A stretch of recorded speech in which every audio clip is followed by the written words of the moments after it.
Assalamualaikum warahmatullahi wabarakatuh. Nama saya Safa Wahyu Faldoli, NIM 2019 51002. Baik, saya akan menjelaskan presentasi tentang assembly, pemrograman bahasa assembly.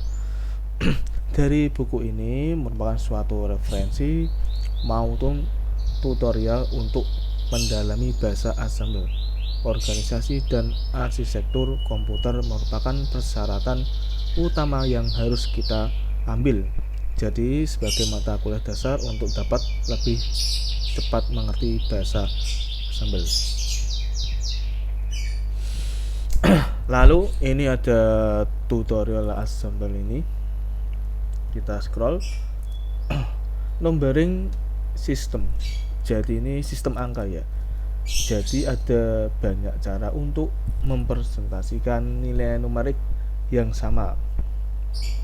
Dulu orang menggunakan stick untuk menghitung, kemudian belajar bagaimana menggambarkan stick di tanah dan di kertas, sehingga angka 5 digambarkan sebagai untuk 5 titik ini. Kemudian penggunaan huruf Romawi mulai digunakan untuk membedakan simbol dari berbagai angka yang diwakili oleh stick. Jadi untuk X ini digunakan untuk mewakili 10 stick.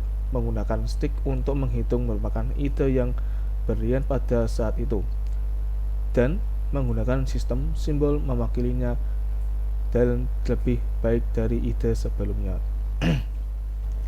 Untuk dari sistem desimal ini kebanyakan orang sekarang menggunakan representasi nilai desimal ini menghitung dari 10 digit 0, 1, 2, 3, 4, 5, 6, 7, 8, 9. Dari contoh ini, nilai bentuk dari jumlah setiap digit lalu dikalikan dengan pangkat base. Jadi nilai ini nanti dikalikan sebuah posisi digital ada 3 digit dihitung dari 0. Dalam base ini angka 10 ini dalam sistem desimal. Ini adalah posisi tiap digit adalah sangat penting. Contohnya jika kita tempatkan 7 pada akhir digit ini ya, 10 ini base, 0 ini digit position.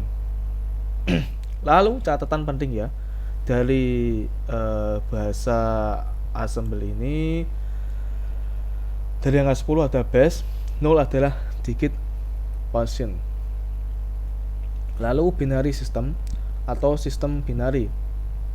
Komputer tidaklah cerdas, manusia mungkin belum. Sangatlah mudah untuk membuat mesin elektronik dengan dua keadaan state, on and off, 1 and 0. Komputer menggunakan sistem biner, yaitu sistem dengan 2 digit, 0 atau 1. Dengan demikian base-nya adalah 2. Jadi dalam di teknik informatika, setiap angka digit sistem biner disebut bit. Jika 4 bit disebut nibble, bentuk 8 bit, 2 disebut word, 2 word disebut double word atau jarang dipakai. Ini ya. Lalu ini aturan menambahkan B pada angka biner. Dengan cara ini kita dapat menentukan bahwa 101B adalah angka biner dengan nilai desimal dari 5. Ini angka binernya. Lalu hexadesimal atau sistem hexadesimal. Angka hexadesimal lebih simpel dan mudah untuk dibaca. Ini contohnya. Lalu juga lebih mudah untuk merubah angka dari sistem biner ke sistem hexadesimal dan sebaliknya. Setiap nibble 4 bit dapat dirubah ke digit hexadesimal menggunakan tabel berikut. Ini adalah tabel desimal binary hexadesimal. Nah, ini adalah nomor angka-angka. Kalau 1 itu adalah ini 2, ini 3 dan 4. Lalu ada aturan untuk menambahkan H di akhir angka heksadesimal. Dengan cara ini kita dapat menentukan bahwa 5F adalah angka heksadesimal dengan nilai desimal dari 95. Kita juga dapat menambahkan 0 pada awal angka heksadesimal yang lalu dimulai dengan huruf A sampai F. Contohnya, ini contohnya. Angka heksadesimal 1, 2, 3 dan 4 H adalah sama dengan nilai desimal dari 4660. Ini adapun contohnya cara mengkonversi sistem desimal ke sistem lainnya. Untuk merubah atau mengkonversi sadarinya sistem desimal ke sistem lainnya diperlukan untuk membagi nilai desimal dengan base dari sistem. Nilai yang akan dihasilkan untuk itu kita harus selalu ingat bahwa hasil bagian result dan juga sisa hasil bagiannya remainder. Proses pembagian dilakukan hingga hasilnya result adalah sisa hasil bagi remainder kemudian dengan untuk mewakili nilai dalam sistem. Sekarang coba rubah nilai 39/10 ke sistem heksadesimal 16. Ini seperti terlihat gambar di atas, kita dapat menjadi contoh ini heksadesimal 27 semua sisa hasil bagi remainder berarti di bawah 10, jadi kita tidak menggunakan simbol huruf. Ini contohnya. Lalu ini ada input, result dan remainder. Hasilnya adalah ini, kita temukan tabel di atas untuk merubah sisa hasil bagi lebih dari 9 ke sistem huruf yang sesuai. Jadi dengan menggunakan prinsip ini kita dapat merubah biner menggunakan 2 sebagai pembagi atau merubah angka heksadesimal dan kemudian merubahnya ke angka biner dengan tabel di atas. Untuk seperti terlihat pada angka biner ini adalah angka bertanda, jadi tidak ada cara untuk meyakinkan bahwa base heksadesimal ini adalah positif atau negatif.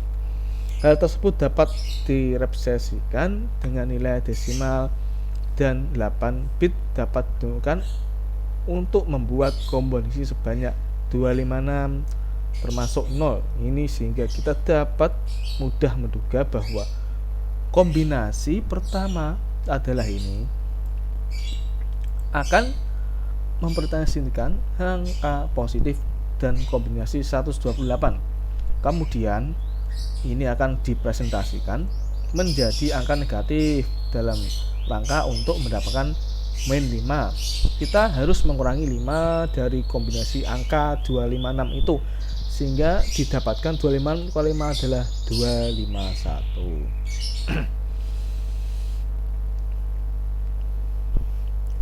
Kemudian menggunakan cara susah ini memperhatikan angka negatif cara untuk dalam matematika. Jika kita menambahkan min 5 dengan 5 kita dapat didapatkan dengan 0. Hal ini terjadi jika profesor menambahkan 2 bit 5 dan 251 hasilnya adalah 255 karena jadi overflow pada prosesor sehingga didapatkan angka 0. Jika kombinasi ini menggunakan selalu satu bagian hex-bit, maka mungkin dapat digunakan untuk menentukan tanda dari angka tersebut. Jadi ini dengan cara sama dengan menggunakan float nilai 16. 16 ini menghasilkan kombinasi terbesar ini ya. Lalu angka positif kombinasi lainnya mewakili angka negatif. Ada cara yang mudah dalam EMU. EMU itu yang terdapat dari bahasa assembly. Lalu ini adalah base container mengizinkan kita angka dari sistem nilai lainnya, demikian dari sistem nilai. Kita dapat juga baik 8 bit atau 16 bit.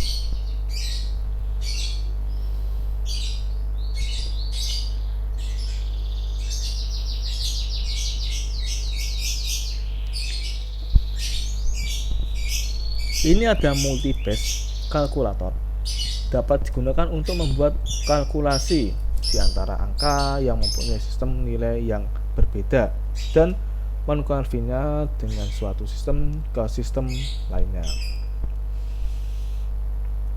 Lalu ekspresi dan tekanan enter hasilnya akan muncul dalam sistem nilai yang dipilih.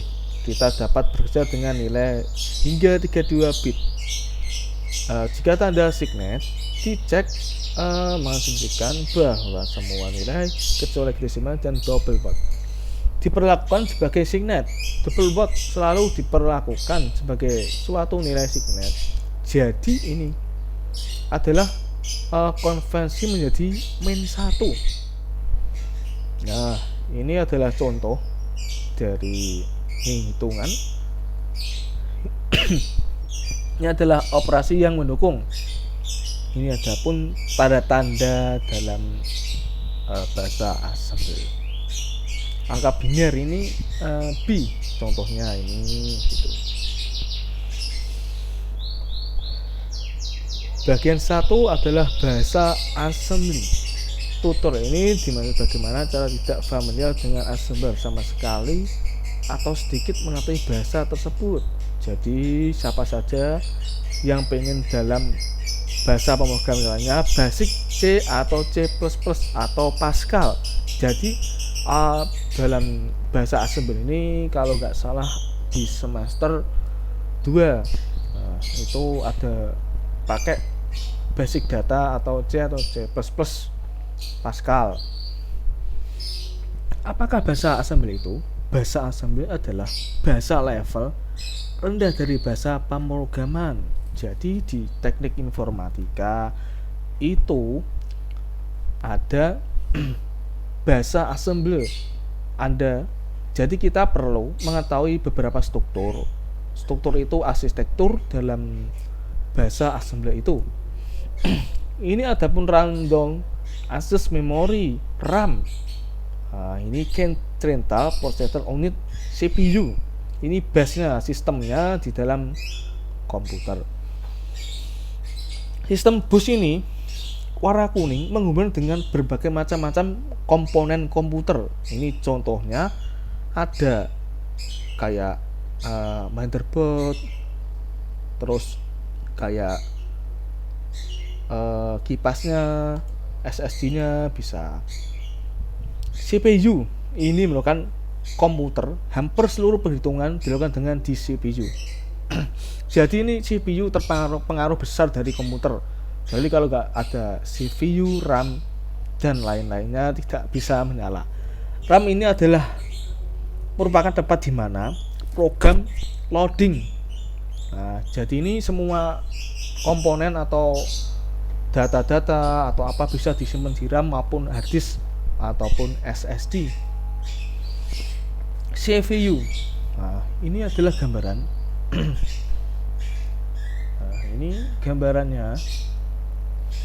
Adapun ini mempunyai makna sendiri. Ada AX, BX, CX, DX, SI, DI, BP, SP.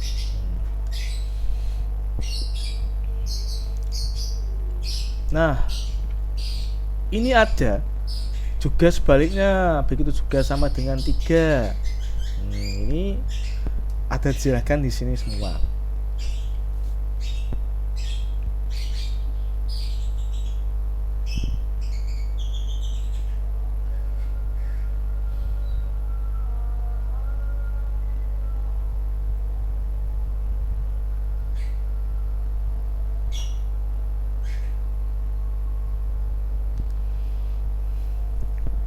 segmen register. Ini CS, ini adalah menunjuk pada segmen yang berisi program sekarang. Current program. DC SDS ini biasanya menunjuk dengan segmen variabel didefinisikan. IS ini adalah segmen ekstra, tergantung programmer pengedefinisian penggunaannya. SS ini adalah segmen yang berisi teks. Ini bagian 2 adalah memory access. Untuk mengakses memori kita dapat menggunakan 4 register. Nah, ini kan register SIDI BP, ini register di atas dikombinasikan lokasi memori yang berbeda. Nah, ini contohnya adalah kita dapat mengkombinasi dengan bahasa assembly ini.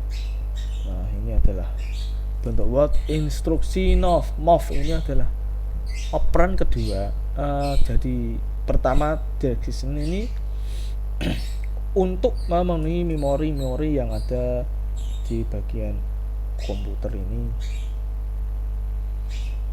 Nah, ini adalah contoh program mendemonstrasikan penggunaan instruksi MOV.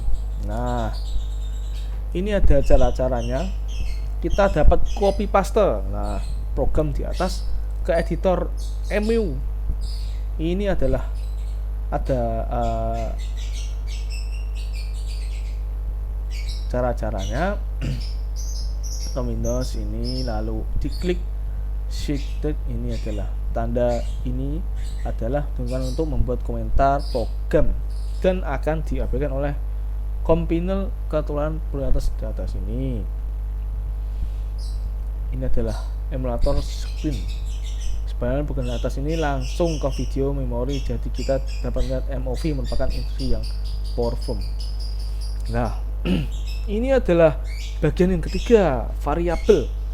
Variabel ini adalah suatu lokasi di memori. Bagi programmer akan lebih mudah memiliki suatu nilai yang disimpan pada variabel dengan nama var1 daripada pada alamat ini, khususnya kalau kita mempunyai 10 atau lebih variabel.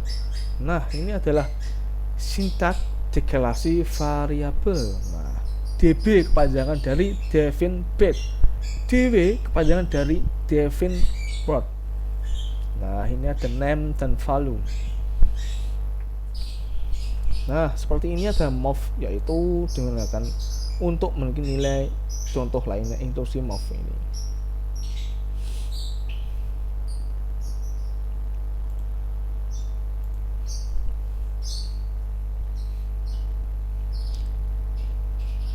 Nah, ini juga ada program di atas MU adalah F5 untuk membuat emulator, dan hasilnya sangat sama yang disampaikan. Ini adalah array. Array ini dapat dilihat dari suatu variabel teks string, dapat menggunakan contoh karakter. Nah, ini contohnya adalah sekian presentasi UTS dari teknik presentasi. Bila ada kurang, mohon maaf sebesar-besarnya. Sekian dari saya. Wassalamualaikum warahmatullahi wabarakatuh.